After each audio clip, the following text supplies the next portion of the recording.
प्यारे बहनों और भाइयों, मेरा नमस्कार स्वीकार हो। देखिए, मैं आज आपके लिए बता रहा हूँ कि जन्म बालक का जब होता है तो मूल नक्षत्र होते हैं, वो कौन कौन से होते हैं। तो देखिए, इसमें 6 नक्षत्र होते हैं। पहला नक्षत्र अश्विनी नक्षत्र है, दूसरा नक्षत्र आश्लेषा नक्षत्र है, तीसरा नक्षत्र मघा है और चौथा ज्येष्ठा है, और पांचवा मूल है और छठा रेवती है। तो इसमें जो चरणों के हिसाब से कुछ हानि कुछ लाभ होते हैं।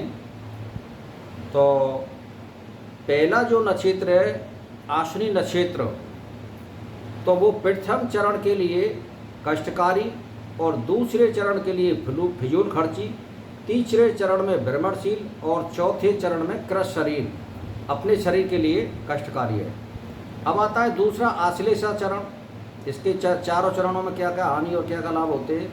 तो प्रथम चरण में विशेष दोष नहीं होता है, दूसरे चरण में पैतृक हानि होती है, तीसरे चरण में माता पिता के लिए कुछ कष्टकारी होता है, चतुर्थ चरण में केवल पिता के लिए होता है। मघा नक्षत्र में ये सूर्य और केतु नक्षत्र में उत्पन्न माना जाता है, और ये उद्यमी और धनवान होते हैं। प्रथम चरण में इनको माता पिता के लिए कष्ट, और दूसरे चरण में पिता को परेशानी, और तीसरे चरण में शुभ फलदायी होता है मघा नक्षत्र। चौथे चरण में विद्या और धनादि के लिए शुभ होता है। अब आता है चौथा ज्येष्ठा नक्षत्र। इसमें जो है प्रथम चरण में उत्पन्न बालक बच्चा यानी बड़े के लिए अनिष्टकारक है, जिसका बड़ा भाई हो। दूसरे चरण में छोटे भाई के लिए, तीसरे चरण में पिता के लिए अनिष्टकारी है। चतुर्थ चरण में बालक स्वयं अपने और पिता के लिए अनिष्टकारी होता है। अब आता है मूल नक्षत्र। मूल नक्षत्र केतु नक्षत्र है, गुरु की राशि है, धार्मिक रुचि वाला, उदार हृदय वाला होता है बालक। और इसमें प्रथम जो चरण होता है पिता के लिए हानिकारक, दूसरे चरण में माता के लिए हानिकारक, तीसरे में धननाश के लिए हानिकारक, और चौथे चरण में शुभ होता है। अब आती है रेवती नक्षत्र में। रेवती नक्षत्र के यानी प्रथम चरण में जन्म हो तो राजा के समम वैभवशाली, दूसरे चरण में समा यानी सुख साधनों से युक्त, तीसरे चरण में धनवान, और चतुर्थ चरण में माता पिता के लिए अनिष्टकारी होता है।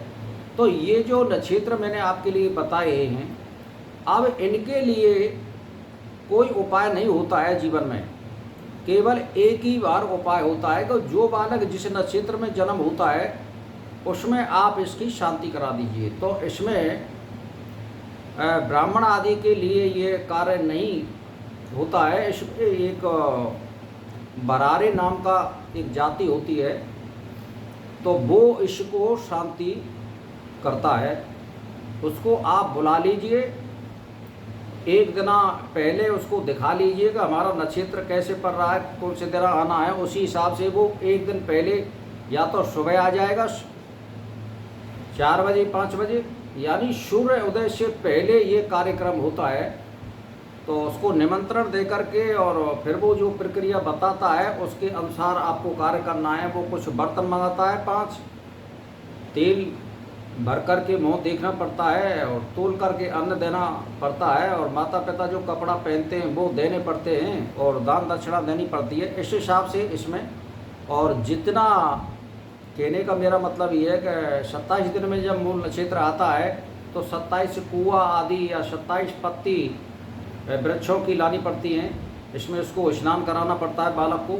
तो इस तरह से ये शांति प्रक्रिया होती है। ये केवल जीवन में एक बार होती है, बार बार नहीं होती है ये। भाई मान के चलिए कि कोई 10 साल का लड़का हो गया या 1 साल का हो गया, 3 साल का हो गया, ये नहीं होता है शांति। ये केवल एक बार होती है, यानी जो 27 दिन के अंदर अंदर होती है। बहुत से जैसे मान के चलिए कोई बालक हुआ है, जैसे कि भाई अश्विनी नक्षत्र में हो गया, अब जो है 10वें 11वें दिन मान के चलिए कि आपका आश्लेषा नक्षत्र पड़ गया, या कोई मघा नक्षत्र पड़ गया, ज्येष्ठा नक्षत्र पड़ गया, तो उसके हिसाब से भी शांति कर देते हैं।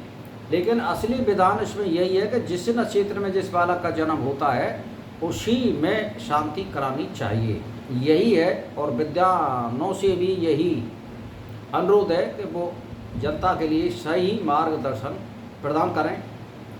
और मानना ना मानना वो उनके हाथ की बात होती है। हमें तो केवल सही रास्ता दिखाना है, हमारा कर्तव्य यही होता है। तो भाई और बहनों, मेरा इसी के साथ नमस्कार स्वीकार हो।